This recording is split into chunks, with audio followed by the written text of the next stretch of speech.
And action. What's up, everybody?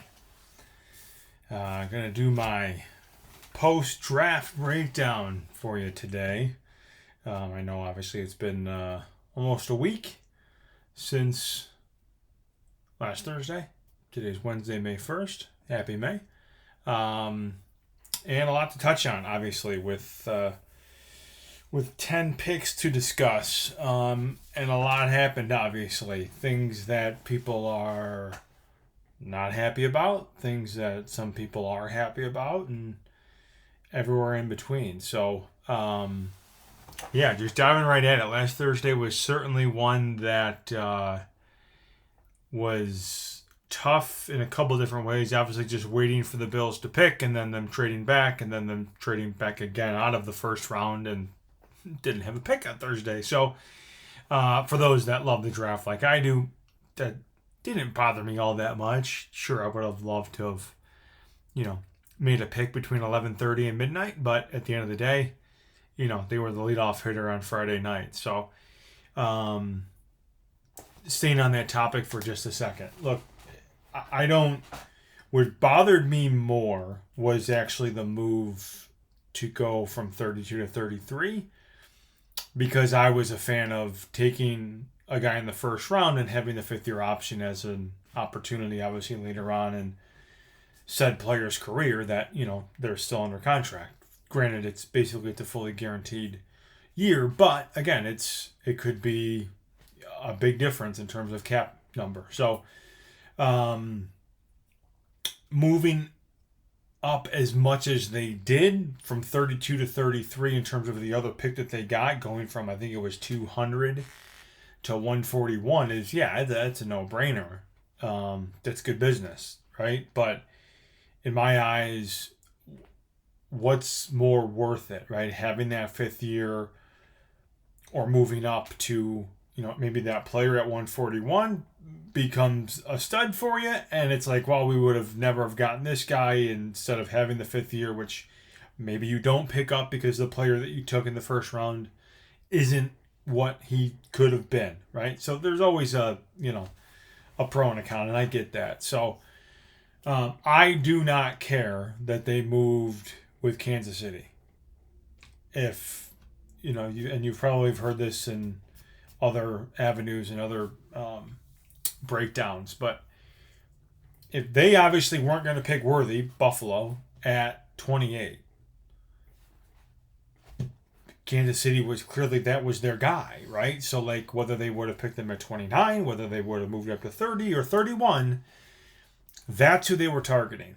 So to move up where we did pick up the extra third, move up in the fourth, we gave up, I think it was a fifth. I forgot exactly what the move was, all pick wise, but that doesn't bother me. It truly doesn't. Look, I liked Worthy. I do. He's not a number one receiver in the NFL. He's not. People are saying, "Oh, he's Tyreek Hill," and the difference between Tyreek Hill and Xavier Worthy? It's about 33 pounds. That's a huge difference at that position. Worthy's not going to be, in my opinion, he's not going to be 120, 130, 40 target a year receiver. He's just not. Ever. Ever. So Kansas City thought, hey, we need more team speed. We need more outside. Fine. Look, at the end of the day, if you're going to draft someone not Worthy, so that somebody else can't move up, and you're doing that solely because you're trying to prevent that team from taking said player, and who knows, obviously it could have happened where you have another team maybe jumping Kansas City for Worthy, or a team between 29 and 31 take Worthy. I feel as if people are making a big deal. Oh, Buffalo let Worthy go to Kansas City.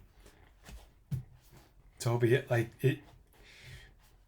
People talk about Worthy like he's going to be a Hall of Fame player, and nobody has a way of knowing. This is what this is all about, right? This is what the draft is. You're trying to add talent, develop said talent to be the future of a franchise. And it's a crapshoot. It really is. If you look at it statistically, it's a crapshoot. So that doesn't bother me. Again, the bother for me, and just in terms of movement, is 32 to 33 and missing out on the fifth-year option. So close that chapter, new chapter. Friday, 33rd overall. I thought for a minute there was a decent chance that they might be trying to move down. That pick has been moved. I think they said 3 times in the last 5 years or 7 years or something like that. So, again, look, you have all day, right? Your phone's probably ringing off the hook if you're Brandon Beane with teams that want to move up, and they didn't realize that X player was going to fall out of the first round, so we want to have first crack at it, and so on and so forth. What I am happy about is they clearly had guys targeted. I wish that they liked Xavier Legette more than me, because maybe that would have been the pick, and they don't move out of 32, because once it was Carolina, I was like, they're taking Legette. The stuff pre-draft, and the head coach telling them, if you're there at 33, we're going to take you, and they decided to move up. And again, so it is what it is. But I was very high on Keon Coleman during the college football season last year. My engines cooled on him during the pre-draft process, during the combine, because he didn't test all that well in terms of, the 40 and things like that. People are kind of, pinning that against me. And I'm like, look, I got plenty of receipts showing that back in September and October, that I was like, Keon Coleman's a guy that we should certainly target come April. And here we are. So I think what he does in his game is something that we haven't had with Josh. I think his ability to go up, get the ball above the rim, that type of receiver can be phenomenal with Josh, because now he doesn't have to, fit it in there, and that type of. So I think that what he's going to bring to the offense is something that we didn't have. I think that his physicality, I think he's going to help in the run game. I think he's going to be a good blocker. He was that at Florida State. He's not afraid to get his hands dirty type of thing in terms of that aspect of the offense. And again, it's a guy that it's been a week, right? Not even 5 days, saying all the right things. He sounds like he's got a little bit of a character to him.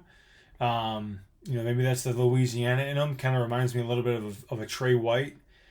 They say it how they say it, and either you like it or you don't. And it's not that as if he's standoffish or he's got this attitude with him. It's just that's how he was, born and raised. About, he made the joke of, buying a coat 2 seasons ahead of time, and that's how you shop type of stuff.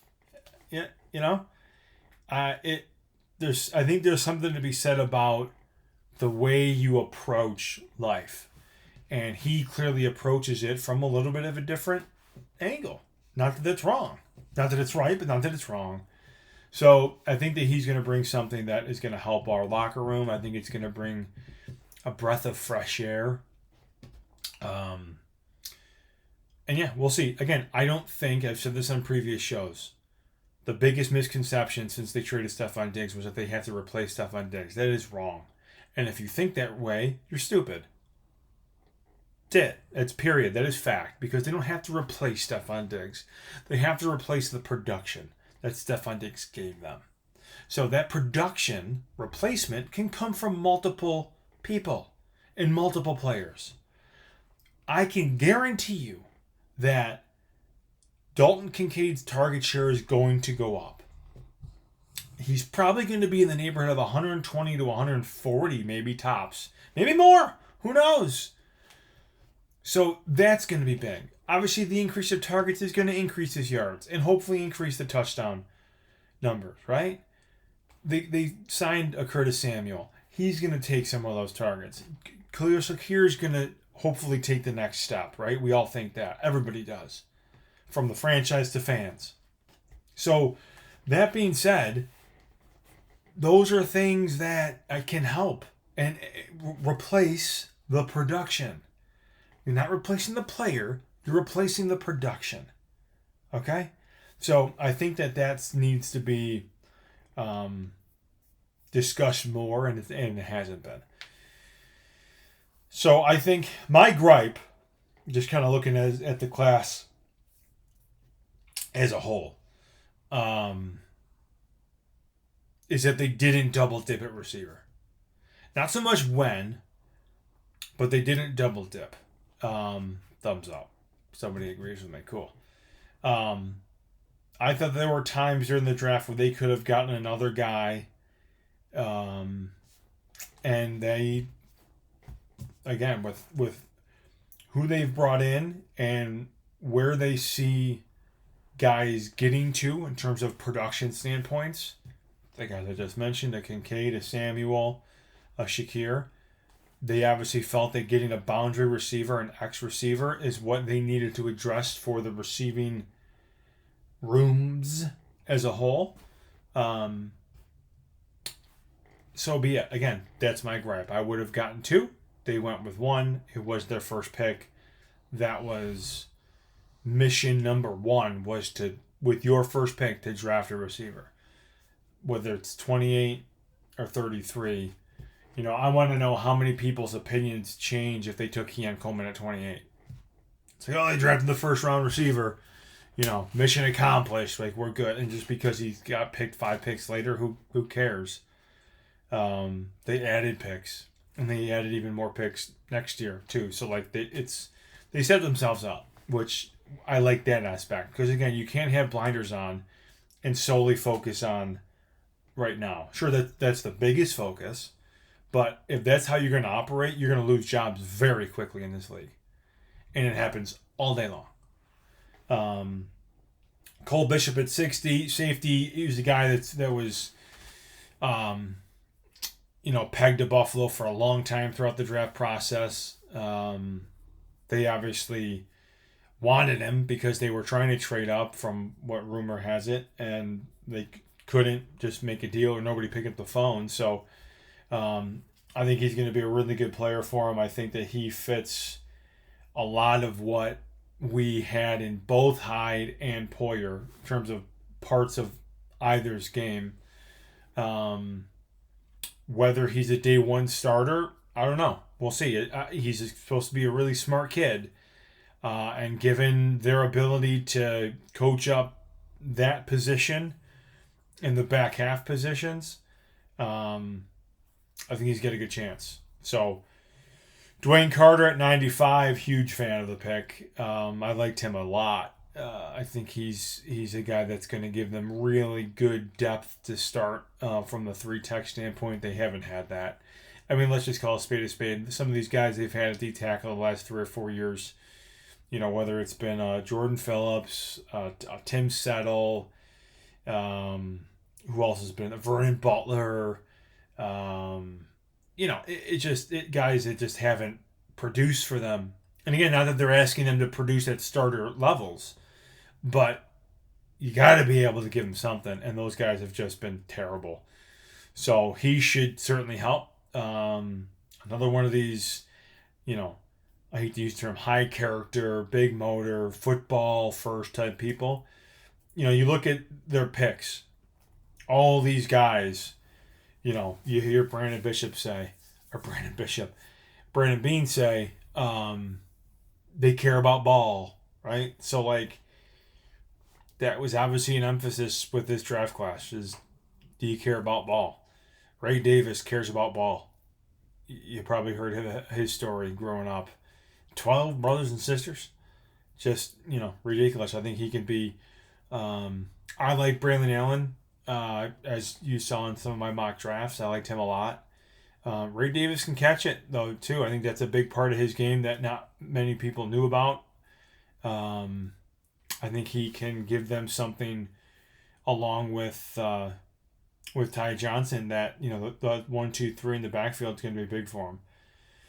And he's that bowling ball type, right? He's like 5'10", 215 or something like that. So hopefully maybe take a little bit of that off of Josh's plate in the regular season. Because again, that's what this is all about. I shouldn't say all about. It's a huge part of it is they need to keep Josh as healthy as possible going into January.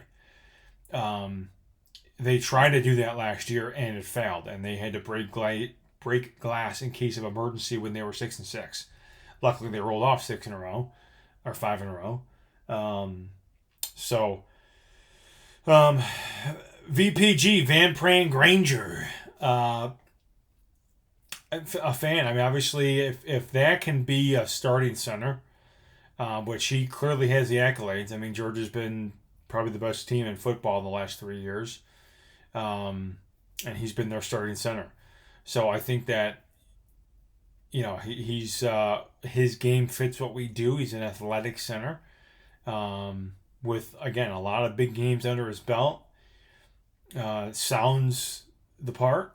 So we'll see if I don't think he's going to be a day one starter. I would love it because if that means that McGovern could be left guard, and they move one chair, right, Morris for VPG instead of McGovern to center and then David Edwards at guard, and now we're moving too many chairs on the deck. You saw how better our offensive line was last year, and it's no coincidence that they had the same starting five throughout the whole season. So that's huge. I mean, that's just continuity, gelling. You've heard about it forever. That's massive with that room with the offensive line. So, Ulo Fashao, if that's how you say it, the linebacker they took from Washington. And at some point I figured they were going to go linebacker because of what they lost behind Milano and Bernard. Dorian's obviously right there. They signed Morrow from Philadelphia, but they don't have, they lost Matakevich as a special teamer. They didn't obviously bring back A.J. Klein. Sure, they have Braylon Spector, but I thought at some point they were for sure going to add to that room. Javon Solomon's a guy that I'm very intrigued with. Obviously, small school, Troy. Levi Brown, Leotis McKelvin, Troy. They have produced some big-time pass rushers. Umanura and who's the other one? Was it DeMarcus Ware? I think it was DeMarcus Ware. Was it DeMarcus Ware? Who's the other guy that I'm thinking about? I think it was DeMarcus Ware. He kind of reminds me of I'm looking up DeMarcus Ware here. Troy, DeMarcus Ware. And he said that he tries to model his game around Vaughn. He's that smaller but bendier type edge rusher. Led FBS in sacks, 16 and a half, I think it was, 17 and a half, something like that. Again, when you're asking that guy to just rush the passer, which they're going to start, I don't see how it can't help. And especially learning from a guy like Vaughn, who, he tries to emulate his game around. I saw that. Certainly can't hurt, to do. Last 3 picks, Granville, the tackle from UCF, Hardy, nickel corner, also returner from Penn State, and then our guy from Britain, British Travis Clatton. See what happens with him. Again, it's a flyer, right? Everybody's got to add a international guy this year. It's one of the NFL's new rules. So a lot of people are high on this Hardy guy. Many people tabbed him as the best, one of the better slot corners in the draft. So I like that because we really don't have a backup behind Teron Johnson. They asked Cam Lewis to do that a little bit. He's not great in that spot. Saran Neal, who's obviously no longer here. That's another guy that they're going to wanted to replace. So he's certainly going to contribute on special teams, and he's got a return capability. So, again, versatility.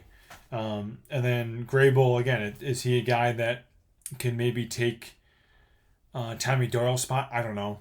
at worst case scenario is the 204th pick overall. He's on your practice squad and, maybe becomes a swing tackle. Look, all these picks obviously aren't going to hit. In our years past, we don't even keep all our picks going into the season because they get plucked, right? Teams pluck them from rosters. And when you have a loaded roster like we've had, it's difficult to keep all your draft picks. This year, way more than years past, we had more picks. We're replenishing more. There's been a turnover in our roster. You can't keep everybody forever. It just can't do it. So, again, biggest gripe, receiver. Didn't get two of them. That was what I wanted to happen. Am I going to sit here and cry because they didn't do it? No, because I like what they did elsewhere. I also like what they did at the position with Keon Coleman. It's funny because a lot of people think that, oh man, how's Buffalo going to do it?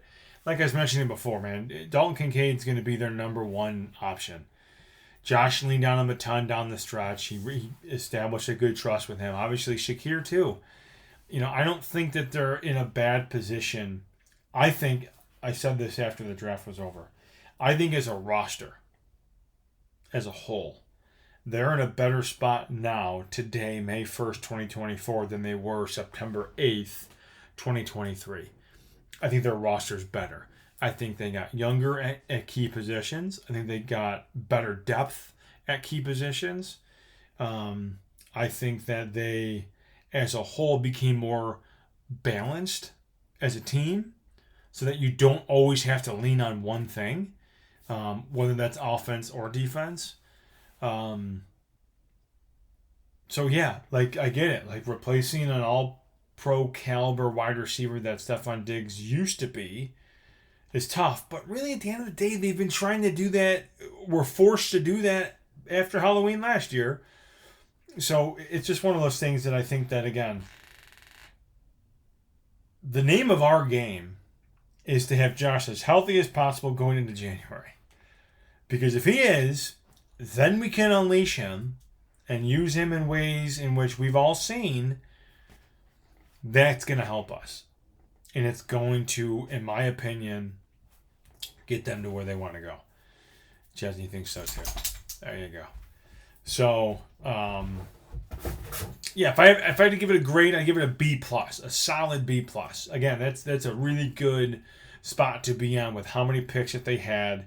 They added picks next year too, like I mentioned, right? So obviously we have the extra 2 for Steph. It's looking like we're going to get a 4th round pick in terms of a comp pick for Gabe. We traded a 5th with Chicago for a 4th next year. So now we have 3 4s, a 1, 2 2s, 3 4s, I believe 2 5s and 2 6s, or 1 5 and 2 6s, something along those lines. So again, who knows? Some of those picks can be used in October at the trade deadline, like they were last year with Rasul Douglas. We all saw how that panned out. So, chess, right? Chess. How can we position ourselves in other ways that can help us now, in the short term, and the long game? And I think that they've done that very well over the last, call it 2 months, right? 7 weeks since free agency started. So that's my breakdown. Obviously we got OTAs here coming up, mini camps and whatnot. Before you know it, training camp's going to be here. It's going to be mid-July, and they're going to get back to the grind here. But I'll do some stuff in between then.